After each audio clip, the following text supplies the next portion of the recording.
Hello class 9 students, welcome to Step Up Academy. I am Dr. Ananya Dixit, your biology teacher और हम पढ़ रहे थे आपका chapter number 5 the fundamental unit of life. Okay, क्या है the fundamental unit of life? Cell. अब हम इस पर्टिकुलर टॉपिक वीडियो में क्या बात करेंगे? कौन से टॉपिक की बात करेंगे? Cytoplasm, cell organelles. ओके, तो साइटोप्लाज्म क्या होता है? साइटोप्लाज्म जो सेल का स्ट्रक्चर होता है उसमें बाहर के साइड क्या होता है? प्लाज्मा मेम्ब्रेन होती है, उसको हम सेल मेम्ब्रेन भी बोलते हैं, है ना. सेल के अंदर क्या होता है? न्यूक्लियस होता है. न्यूक्लियस के अलावा जो पार्ट है उसको हम क्या बोलते हैं?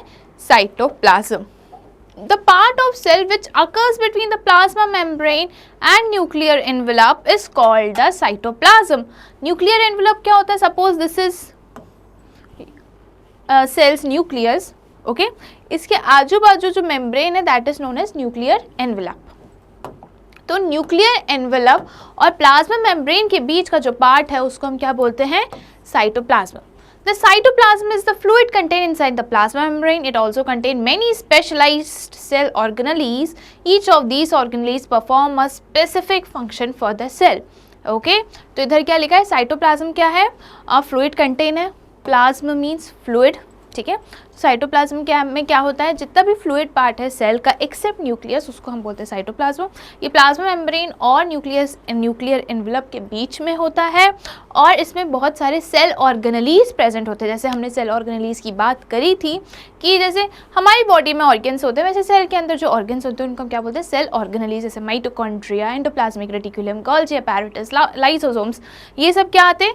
सेल ऑर्गेनेलीज में आते हैं. Okay, each of these organelles perform a specific function. अब जितने भी सेल ऑर्गेनेलीज हैं जिनके बारे में हम डिटेल में पढ़ेंगे, जैसे माइटोकॉन्ड्रिया वो क्या है? Power house of the cell, वो एनर्जी रिलीज करता है ना.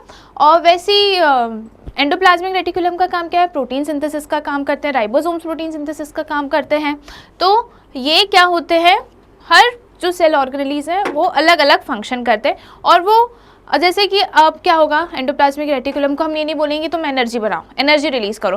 माइटोकॉन्ड्रिया को हम ये नहीं बोलेंगे कि आप जाओ और जाके प्रोटीन का सिंथेसिस करो, है ना. तो हर ऑर्गेनेली जो है वो अपने अपने काम अच्छे से करता है और उन अलग अलग काम करते हैं वो, है ना. Specialise specific function for the cell. ये आपको सेल का स्ट्रक्चर दिख रहा है. यहाँ पे ये जो सर्कल है ये क्या है? न्यूक्लियस है. और न्यूक्लियस के बाद जो भी चीज़ है, जो भी फ्लूइड पार्ट है वो क्या है? साइटोप्लाज्म. ओके, साइटोप्लाज्म में ही क्या प्रेजेंट होते हैं? सेल ऑर्गेनेलीज प्रेजेंट होते हैं. Functions of cytoplasm. It helps in the exchange of material between cell organelles. अब साइटोप्लाज्म में क्या होता है कि जो सब्सटेंसेस का एक्सचेंज होता है सेल ऑर्गेनेलीज के बीच में से, क्या हम बात करें प्रोटीन सिंथेसिस की, वो जाते हैं कहाँ? पैकेजिंग के लिए गोल्जी अपैरेटस में, है ना.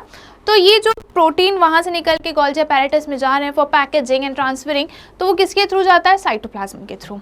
It acts as a storehouse of vital molecules such as amino acids, glucose, vitamin, iron, etc. ये store house है. ओके, कौन से? साइटोप्लाज्म, जिसमें क्या क्या स्टोर होता है? Acid, amino acid, glucose, vitamin, iron. It acts as a site for certain metabolic pathways such as glycolysis, etc.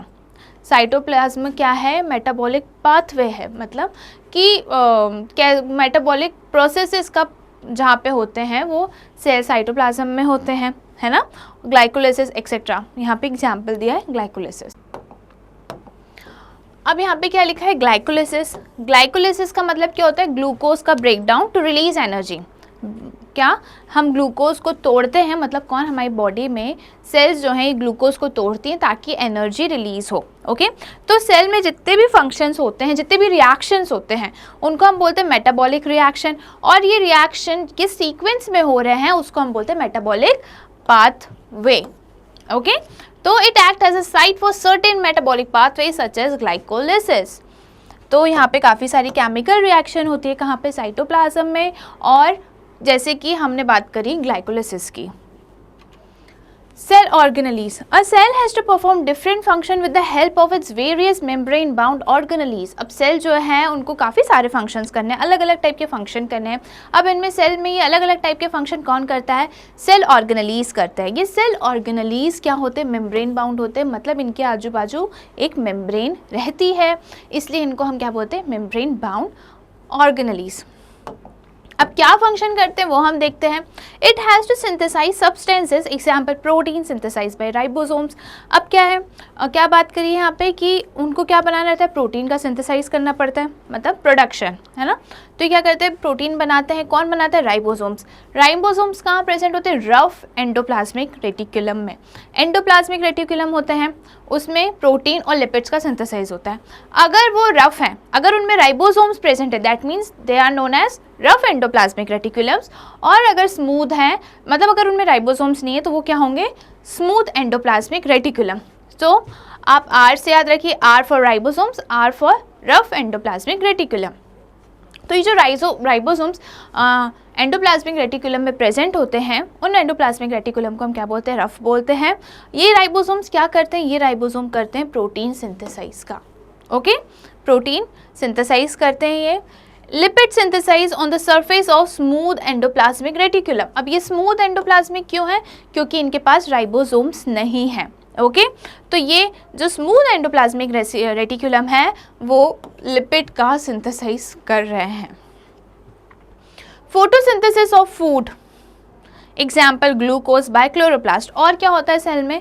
Cell में क्लोरोप्लास्ट होते हैं, वो क्या करते हैं? फूड का फोटोसिंथेसाइज करते हैं. अगर हम प्लांट सेल की बात करें तो, है ना, जो ग्रीन प्लांट्स हैं, हम अगर उनकी बात करें तो वो फूड भी बनाते हैं. जो सेल्स हैं वो फूड भी बनाते हैं, क्योंकि उनमें क्या प्रेजेंट होता है? Chloroplast. It has to secrete cell products, example an enzyme, hormones, mucus, etc. अब ये जो सेल ऑर्गेनेलीज हैं, इनको क्या करना रहता है? इनको cell product, it has to secrete cell products. इनको सेल प्रोडक्ट्स भी सिक्रीट करने रहते हैं, जैसे कि क्या? Hormones, mucus, enzymes. एंजाइम्स भी ये कौन करता है? सेल ही सिक्रीट करते हैं.